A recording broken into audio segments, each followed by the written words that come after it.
It was such a relief when I found out that the National Geographic Channel wasn't really dead. It stopped broadcasting on TV, but you can still watch it on a streaming app. Still, that moment when that news broke out felt like an end of an era.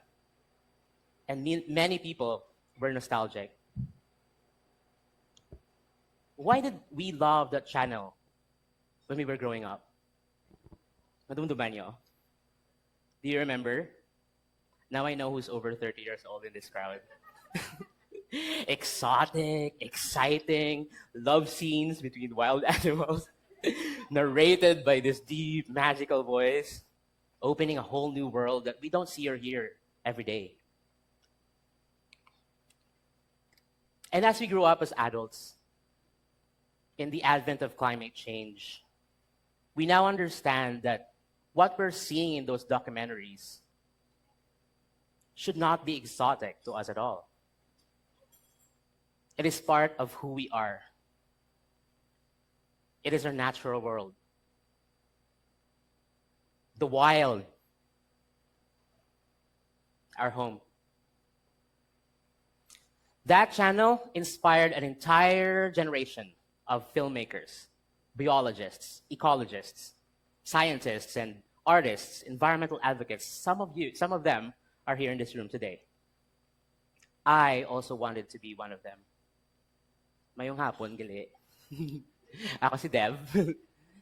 Back when I was 10, my fantasy was being a part of a film crew inside a rainforest. I was fascinated by that crew member who has headphones on, holding this cool thing, and that I now know as a parabolic microphone, listening to the sounds of the forest. Like, bakod. I'm like, what is that guy listening to, right? I wanted to know and understand what we could learn from listening to the sounds of the forest. Earlier this year, I got to work with a marine biologist for her logistics. Her name is Mary Shodipo, and her research, you guys, are mind-blowing. She recorded hundreds of hours of sound of coral reefs underwater. Placed devices there, and then for hours just recorded. And she was in her computer listening, all day long. Why? She wanted to know which reefs are healthy and which reefs are overfished. Apparently, you can tell by how they sound. Amazing, no? I don't have a career in bioacoustics myself, but my journey in wildlife conservation and environmental communications brought me here today. I came here to tell you stories about the wild and how it's constantly sending us messages. These messages are in languages we don't understand, of course, until science, technology, and even AI are now translating them. I am going to immerse you in my practice of nature interpretation. I once worked as island manager, taking care of this wildlife sanctuary in the southern Negros, Danugan Island. Kakadto na kamo? Raise your hand if you've been to Danugan. Okay, few. So imagine my joy living in such a enchanting place. And by the way, there's another island manager here, a former island manager. Hi, Nika. Those were the days, right? We could snorkel and watch birds anytime the sun is up. I wake up to the calls of seagulls and see the colors of the sky change. I frequently see fireflies above my head when I go to sleep. It was a life-changing time, and there is this one story that made a major impact on me. In the reefs of this island was an iconic table coral that we called Her Majesty. She was majestic indeed. Why? Everyone has to hold her breath in front of Her Majesty. We learn from scientist colleagues that corals are animals and that many of them build on each other. These colonies slowly grow for a few centimeters a year, and such is how the coral reef is made. And with this knowledge, I revered Her Majesty. Here is a living being older than I am. She was home to multiple organisms. Others depended on her. I was humbled by her existence. In 2020, when we were dealing with the crisis of the pandemic, we there in Denhugan watched Her Majesty die. It was a silent and slow death. I never thought I could be emotional for something that some people think of as a rock. Her Majesty and the corals around her fell victim to a major coral bleaching event in the Sulu Sea that fateful year. This is what happened and why she died. On individual cute little polyps of the coral, there live countless even more little creatures called zooxanthellae, which are single-celled but photosynthetic, meaning they produce nutrients for their host corals, forming a beautiful symbiotic relationship. And by the way, corals do get their color from these zooxanthellae, and some are fluorescent, they even glow in the dark. Okay, but what happened was when the temperature around the corals warm up, especially and exponentially exacerbated by climate change, these zooxanthellae leave their host corals. Then they turn completely white, as you can see. This is where coral bleaching gets its name from. The corals don't immediately die, but when they're deprived for too long of the symbiosis that feeds them, they starve to death. Her Majesty's bleaching became personal to me. I cried, feeling the pain of seeing this happen to the decades of hard work of countless people and organizations that have worked on coral reefs. Think of all the time, energy, money, and hope that were invested in keeping these slow-growing corals alive. And within just a few days, everything is lost.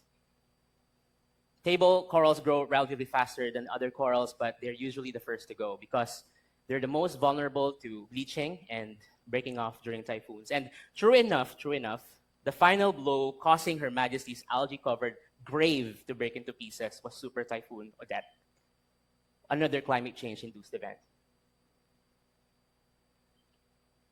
The island has since then bounced back from the disaster. I still stutter when I talk about this story. But just imagine for a second me going snorkeling 2 weeks after the storm. Have you ever experienced wearing your snorkeling mask,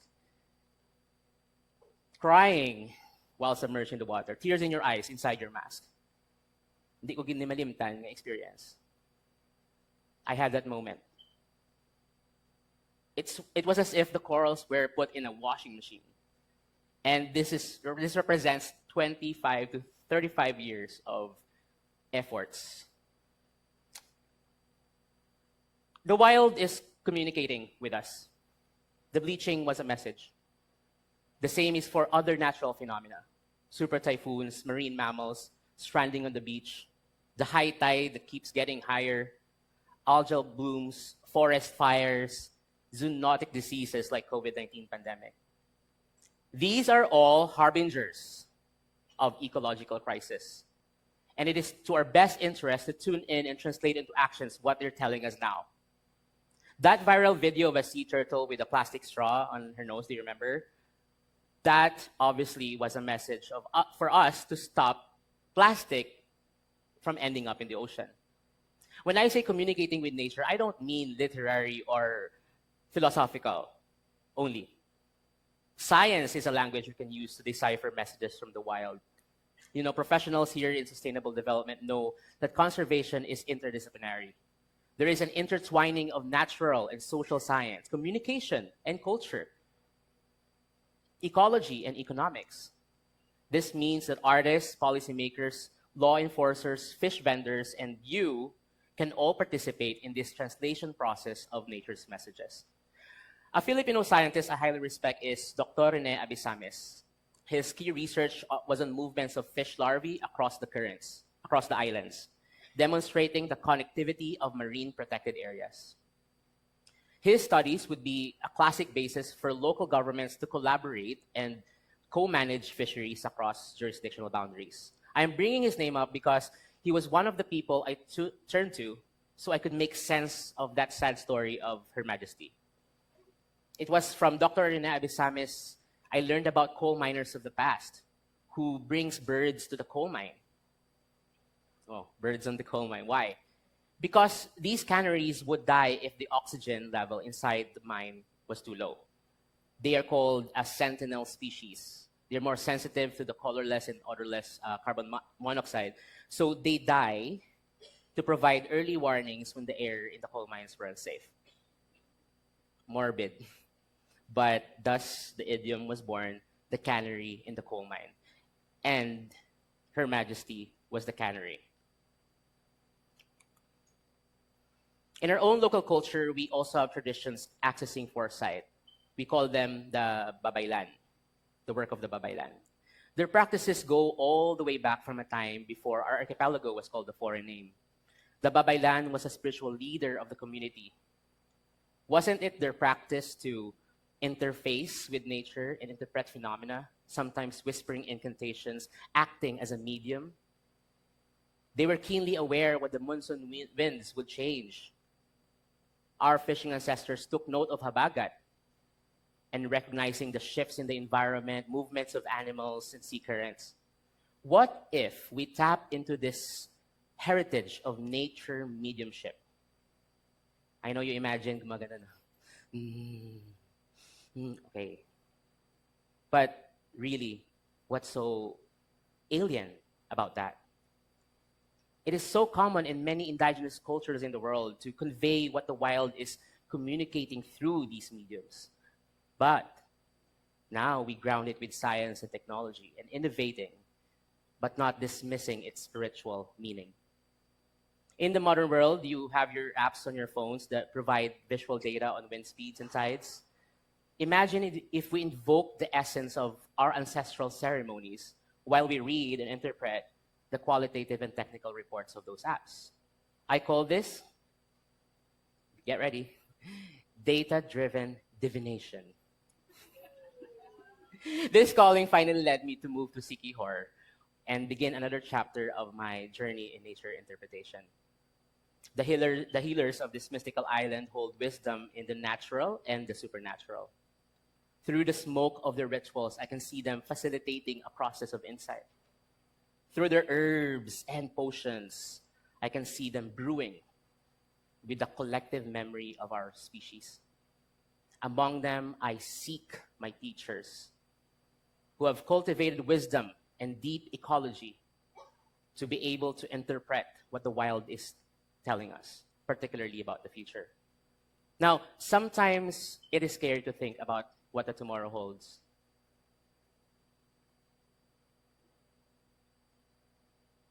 However, when we breathe under a tree or when we're floating in the sea, I'd like us to have the opportunity to hear the hum of interconnectedness, of interdependence, of all beings in this ecosystem. And this is what I believe is the meaning of the call of the wild.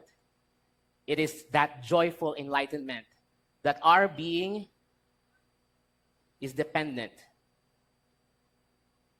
on other beings.